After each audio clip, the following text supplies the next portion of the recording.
What is up, everybody? Welcome to another video. This is going to be about the Hermetic principle, and in particular we're going to be talking about the law of gender.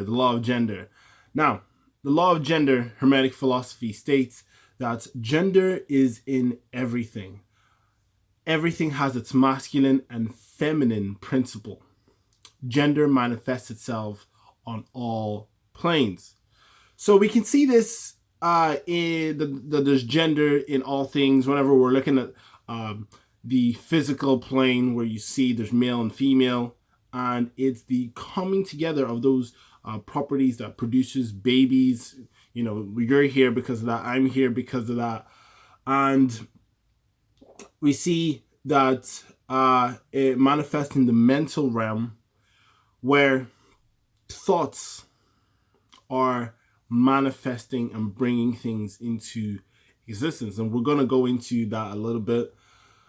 In the physical plane, gender is generating, regenerating, and creating. We see this in the animal kingdom, the plant kingdom, and we even see this whenever we look at our cells. Our cells are, multiplying, etc., creating, regenerating. And it's the common of these two energies, the masculine and the feminine, that create new life. Now, everybody has masculine and feminine energies within them. Everybody has masculine and feminine energies within them. It doesn't matter what you consider your mental gender. It's not talking about. This isn't talking about like physical sex, but in the mental realms, everyone has masculine and feminine energies. I think some people, whenever they hear the word masculine, they think of men, and whenever they hear feminine, they think of women. But we're not talking about biological physical sex here. We're talking about the mental energies. I can't overemphasize this. So, masculine energy is seen as more logical, analytical. It's the aspect of us that has drive and will. And feminine energy is seen to be more creative, intuitive, imaginative, emotional, empathetic, more big picture thinking. So as you can see, we all have this nature in us. Some people will have more of a masculine energy to them, regardless of what their physical gender is. And other people may have a more feminine aspect to them in the same respect. So, in my notes, I've emphasized that this is not to do with physical sex, men or women. It's about energies of gender. So you could have more or less, depending on who you are, of each one.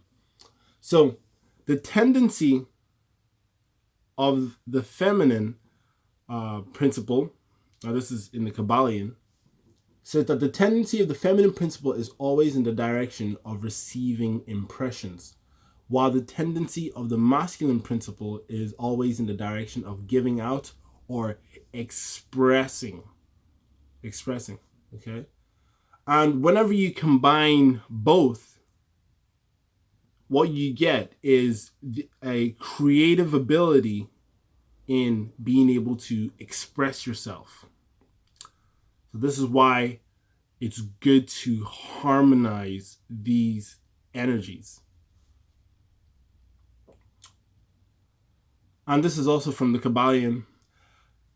The part of the masculine principle seems to be in that of directing certain inherent energy towards the feminine,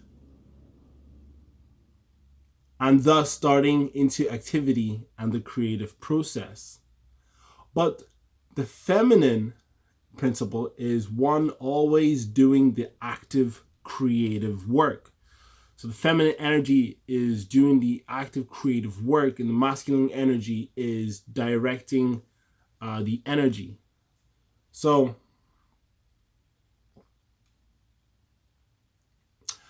And yet each principle is incapable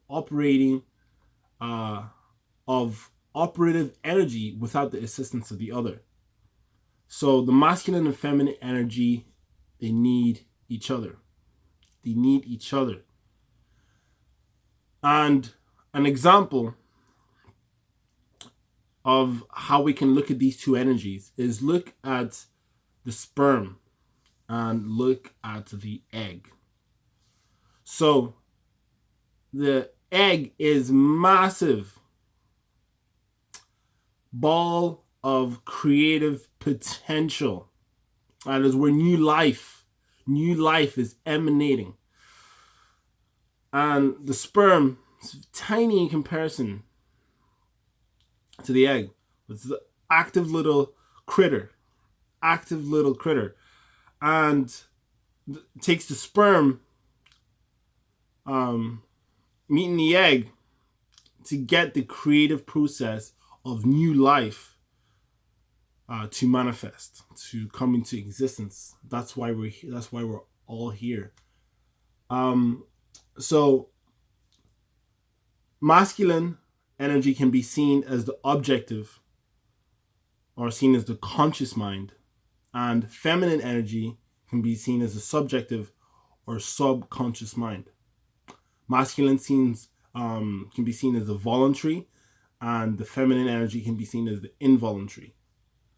So the goal is to harmonize both these energies within us. The goal is to take the creative, the empathetic, the emotional aspects of us and harmonize it with the logical, analytical, willful, driven side, so that we can take whatever it is that we want, whatever vision it is that we have in our minds, and be able to apply willful action and see that come into manifestation. Because if you don't harmonize both of these sides, you run the risk of, say, being too analytical, not emotional, lacking empathy, not being creative, not bringing reason into things. And if you're too far on the other hand, you may have a lot of creativity, a lot of potential. You may be really emotional all the time, and there's no sort of willful, logical, analytical nature. So like being in the extreme on both ends can be problematic. So the goal is to harmonize both of these energies so that they can better work in our lives, in our social life, in our health, in our careers. And that is the ultimate work, is to harmonize both of these energies, is to have in your mind what it is that you want, how you want to see your life, get creative, use your imagination, and then take willful, logical action to combine both thought and action. So with that being said, thank you very much for watching this video on the Hermetic philosophy. If you like this, please leave a comment on what you thought, and share this video if you find it fascinating. That being said, peace, love, and veganism.